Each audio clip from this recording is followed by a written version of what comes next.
In this week's parasha of Tetzaveh, we continue learning about the Mishkan, the tabernacle, how it was built, how the Kohanim, the priest, what they would wear, what they would do, all of the objects that would allow us to physically connect to Hashem and bring ourselves closer to Hashem and Shemaim in heaven. And in this week's parasha begins at Tetzaveh, we're being commanded regarding oil, the pure, beautiful, delicious oil that we use in many different customs.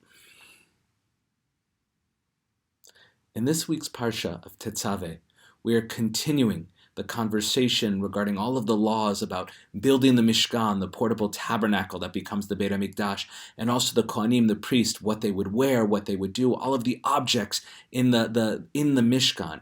And the first mitzvah that's given, Atat Tetzaveh, the name of our Parsha, we are being commanded regarding the oil that's used to light the menorot and the flame that is always meant to be lit. And oil is such a powerful and beautiful symbol of our people. It's also a delicious thing to put on salads. And there's this gorgeous midrash which compares us, the people of Israel, to this pure, beautiful oil. And I want to share that midrash with you.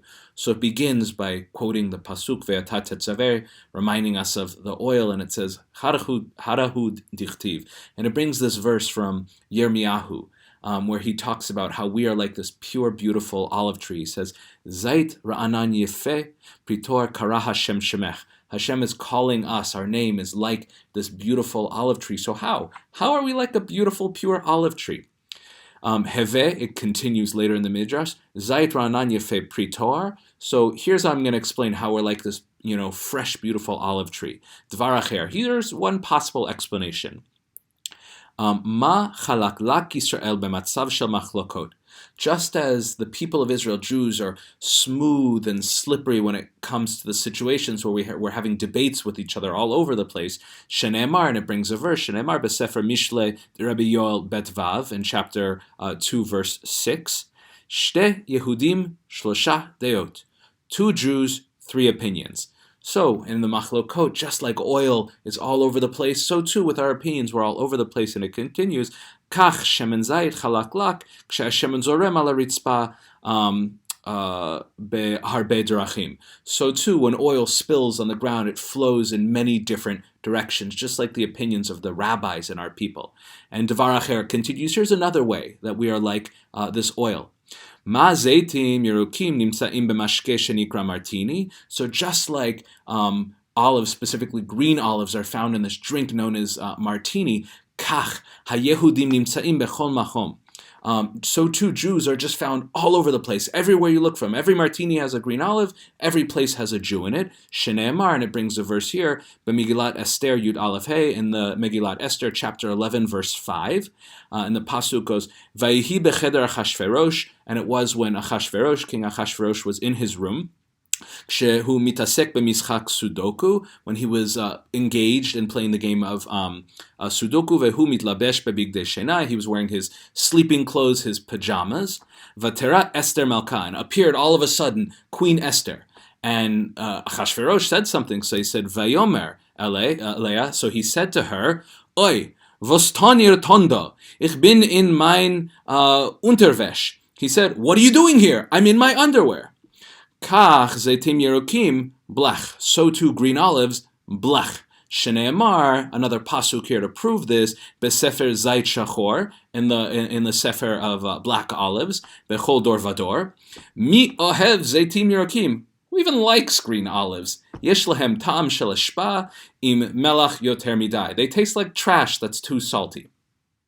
If you haven't figured it out yet, this is not a real midrash. There's a custom that on Purim we bring a little bit of Purim Torah, have a little bit of fun. Israelis out there, please don't correct my dikduk. Yes, I wrote this mostly from scratch, but I wanted to share this fun, joyous thing with you today. All the stuff I said about Tetzaveh, and there's a midrash where Yirmiyahu is used to compare us to an olive oil and an olive tree. It's beautiful. This was not that, but I hope you enjoyed it. I hope you have a wonderful, happy Purim. Oh, and one more thing. Are Jews that live in Persia, in Shushan, the capital. There is Mordechai and Esther, loving uncle and pretty gal, while the king was busy throwing a big party.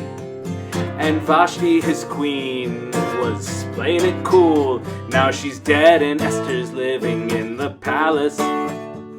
In Shushan, a new queen rules. Now Haman wants all the power. Every citizen must bow to him, except Mordechai HaYehudi. Now Haman will kill them all on a whim, while the Jews are busy looking for a hero. Hashem reveals a heroine. Queen Esther flips the script and saves her people. In Shushan, the Jews finally win, except for some reason this means they all celebrate by paying taxes again.